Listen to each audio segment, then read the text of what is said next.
Pessoal, chegou! Pessoal, até que enfim chegou no equipamento para a gente dar o nosso próximo salto aqui na expansão da rede da OpenX. Como vocês sabem muito bem, um dos nossos pilares aqui é ter uma rede com capacidade de sobra para aguentar o tráfego de hoje e o tráfego de amanhã. Porque a gente sabe muito bem que, principalmente hoje com os vídeos, os streamings, acontece variações muito grandes de tráfego. Acontecem uns eventos, por exemplo, tem um jogo da Copa Libertadores, da Copa do Brasil, que é exclusivo do stream, então naqueles dias o tráfego é explosivo.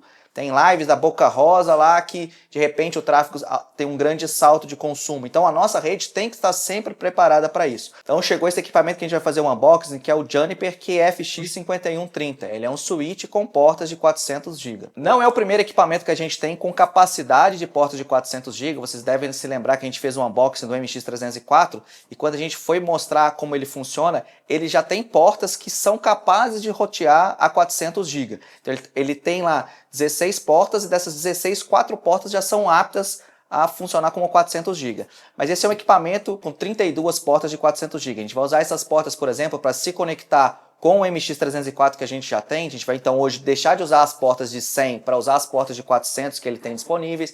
Nós vamos nos conectar com o XBR também usando portas de 400 GB para a gente poder ter uma expansão, a capacidade que a gente tem de entrega para o XBR. Também vamos nos conectar com alguns parceiros que também já têm portas de 400 GB disponíveis. É uma grande expansão. Então chega de lero-lero, vamos direto abrir as caixas. Dentro dessa caixa tem duas caixas menores, vamos ver o que tem dentro delas. Como esperado, não é nada muito empolgante, é apenas o cabo de força padrão brasileiro.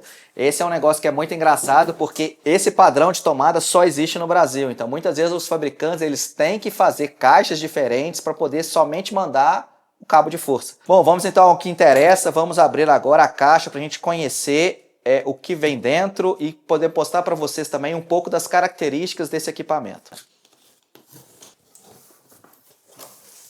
Então aqui a gente tem essa caixa menorzinha, que deve ser provavelmente os trilhos. Exatamente, são os trilhos para a gente fazer a fixação no rack, né? Vocês devem lembrar que a gente já falou em outros vídeos que muitas vezes esses equipamentos eles são maiores, né? São grandes. E quando a gente está usando aqueles racks que tem frente e atrás, aqueles racks que a gente usa para servidores, para eles não ficarem pendendo no rack. Então ele tem a parte que fica direto no equipamento e uma parte que fica na parte de trás para que ele fique completamente reto lá dentro do rack. Isso dá uma segurança para também ficar melhor apoiado. Então é um negócio que é bem interessante, que a maior parte dos equipamentos que a gente usa hoje em dia, apesar de serem equipamentos usados em telecomunicações, eles já são preparados para a gente usar em racks que são usados racks para servidores, que é o que a maior parte de vocês hoje usa aí. Que existem aqueles racks de telecom, que é aquele rack que é só 2 postes no meio, né? Mas hoje em dia os equipamentos são tão grandes, são tão densos, que é muito melhor a gente usar aqueles racks que são criados para servidores, mas a gente, no mercado de telecom, acaba utilizando eles no dia a dia também. Como sempre, né, os equipamentos da Juniper são muito bem embalados, assim, exatamente como é muito enviado via avião e etc. Então os equipamentos são muito bem embalados. Ele vem com esse plástico duro, toda uma proteção no equipamento para ele poder vir bem protegido e chegar tranquilo aqui na nossa mão. Então finalizando aqui, chegando agora na criança, né? A gente vê como é que o equipamento em si. Vou começar aqui então pela parte de trás, né, pessoal? Como a gente já falou várias vezes aqui no canal, uma coisa que é muito importante você entender quando você vai comprar o equipamento, entender como você vai utilizar.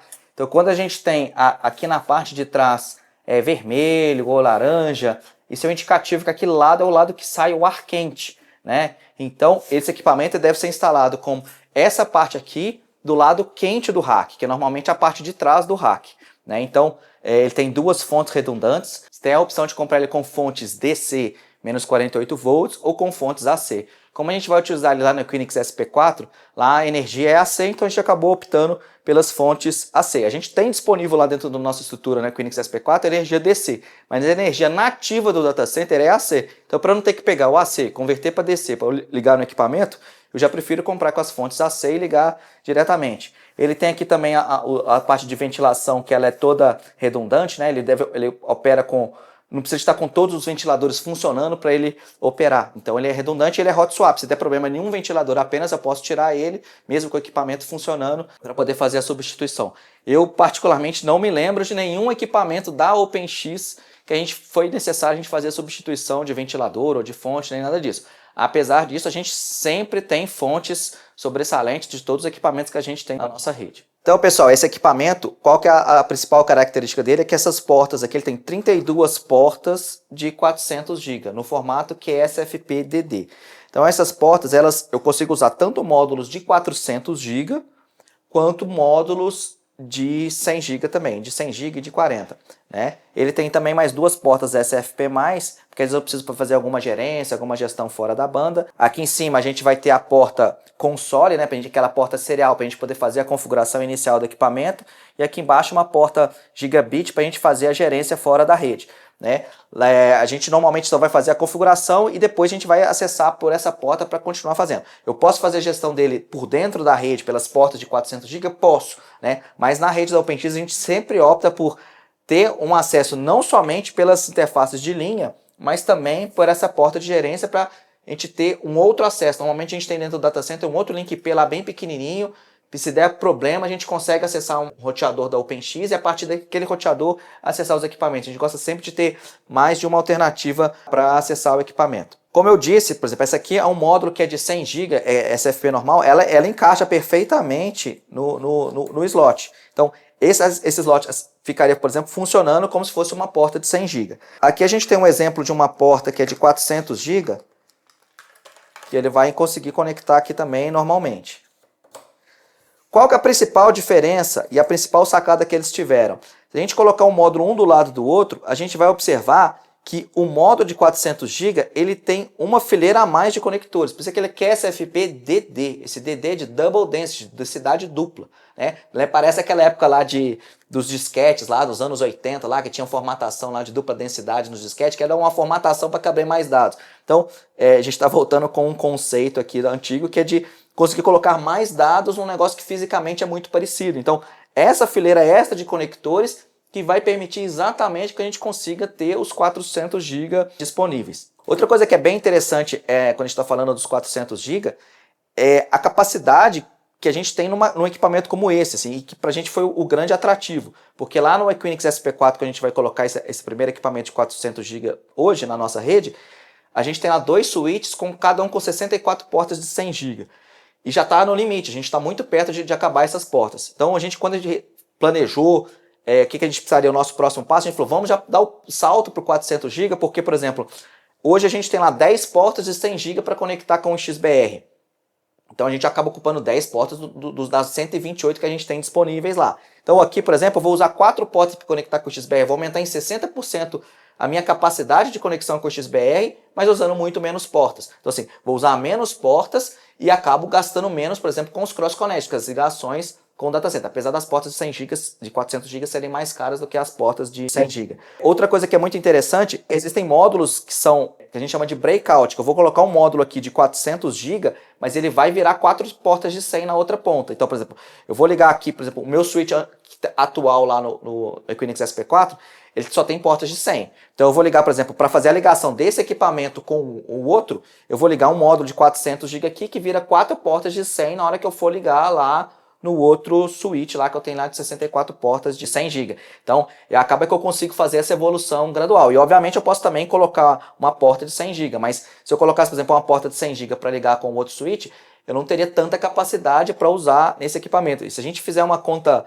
por alto aqui, vai ser mais ou menos 12 terabits de capacidade que a gente tem somente nesse equipamento. Assim, um equipamento compacto de 1U com a capacidade tão grande de tráfego, né? Ele usa essa linha QFX da Juniper, ela usa o chipset da Broadcom. Então, a Juniper ela tem algumas linhas de produto que ela usa chips desenvolvidos pela própria Juniper, como por exemplo a ACX, ou a linha PTX, ou a linha MX, e ela tem uma linha que é mais voltada para essa questão de data center, de service provider, mas que seja uma linha mais econômica, mas que também permite uma escala maior, que é essa linha QFX. Então, o uso de caso que a gente tem para ele é mais ou menos para fazer uma agregação de portas. A gente está consolidando muitas portas de 100 em menos portas de 400. Então, assim, para integrar com o nosso equipamento, lá, com o nosso roteador de borda hoje, então a gente vai usar menos portas e ter mais capacidade. Para conectar com o X, vamos usar menos portas e ter mais capacidade. Então, usando isso para uma agregação de portas. Então, esse é um equipamento que vai atender muito bem. E uma coisa que foi bem interessante para a gente, que nos ajudou muito a decidir qual equipamento usar, é que o volume de tráfego que a gente carrega, por exemplo, lá no SP4, é muito grande. Né? Então, por exemplo, na conexão que a gente tem hoje lá com o XBR, a gente tem mais ou menos umas 400 VLANs participando lá do acordo de troca multilateral, né, da VLAN de troca do XBR. Então essa quantidade é muito grande, e se a gente pensar que é mais ou menos 3.000 MAC address em cada uma dessas conexões, é uma quantidade muito, muito grande de MACs. Então, e a maior parte dos nossos clientes, o que acontece? Vai ter lá essas portas aqui conectadas com o XBR e a outra porta que vai em direção ao meu cliente, ou a porta que vai em direção ao roteador da OpenX. Então assim, eu não tenho necessidade de aprender todos esses MACs. Se a gente fez a conta esses dias, ia ser mais ou menos 1 milhão de MAC address. Eu não tenho necessidade de aprender esse 1 milhão de MAC address. Então, uma das coisas que esse switch não fazia no software e que a Juniper desenvolveu especificamente para o OpenX foi a capacidade da gente desligar VLAN por VLAN o aprendizado de MAC. Porque num momento de teste, eu quero ativar o MAC, eu vou ativar um cliente novo. Eu quero aprender os MACs naquela VLAN para ver se está tudo certo. Eu aprendo as VLANs que estão vindo do cliente, as VLANs que estão vindo do IX. Beleza, está certo. A partir do momento que está funcionando, eu não preciso mais de aprender o MAC, porque todo pacote que vier do IX tem que entregar para o cliente. Todo pacote que vier do cliente eu tenho que entregar para o IX. Então, não é necessário a gente aprender. E assim, não existe equipamentos no mercado com custo-benefício ok que sejam capazes, por exemplo, de aprender 1 milhão de MAC address. E isso é o que a gente tem hoje, com potencial de crescer muito mais. Então, foi algo assim que a gente está muito feliz dessa parceria que a gente tem com a Juniper, através da WZTech, lá o Juliano, o pessoal dele lá, que nos ajuda bastante. Então, a gente criou um circuito de homologação, eles fizeram com a gente o caderno de teste, a gente apontou algumas coisas e falou, ó, isso daqui eu acho que não vai funcionar, eles, ok, não tem esse recurso, mas a gente vai ver se é possível desenvolver, e desenvolveram pra gente. Então, até por isso, um dos motivos da gente não ter colocado esse equipamento antes na rede foi exatamente que a gente aguardou a Juniper finalizar o desenvolvimento do software que a gente precisava para atender as demandas da OpenX. E para a gente finalizar esse vídeo de hoje, eu gostaria só de fazer uma reflexão e a gente pensar assim, o quanto que a tecnologia evolui e evolui muito rápido. Esse switch aqui de cima foi o primeiro switch que a gente usou na rede da OpenX.